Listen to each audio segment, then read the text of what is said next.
بارك الله فيك. في نهي عن تغطية الرأس عند النوم يا شيخ؟ للمحرم ولا الغير المحرم؟ لا، للإنسان العادي. لا لا، ما في نهي أن تغطي رأسك كيف شئت. لا تكتم طيب نفسك، لا تكتم نفسك تخنق نفسك، لا أكلمك يعني. نعم. ها سؤال ثاني بارك الله فيك. ها كل فترة تأتيني بعض الالتهابات شيخ، وبجيب نوع من الدواء. أنا أعرف إنه هذا بيعالج هاي الالتهابات اللي عندي، وما في أي في بالي.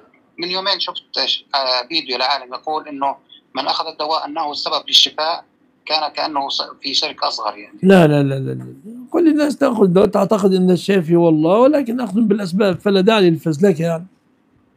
أنا أعرف أن الرزق مقدر، ومع ذلك أمشي في مناكبها وأكل من رزقي، فأخذ بالأسباب. تفضل. شغلة أخيرة لسمك الله.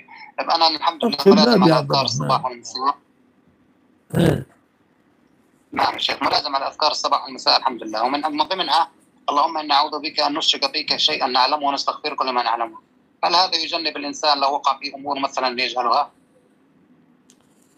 السند هذا عند ابن السني في كتابه عمل اليوم والليلة، وحديث ضعيف، أن أبا بكر شكى أمر الرياء إلى رسول الله فأرشده النبي إلى هذا الذكر: قل اللهم إني أعوذ بك أن أشرك بك شيئا وأنا أعلم، وأستغفرك لما لا أعلم. لكن سنده ضعيف، لكن معناه صحيح.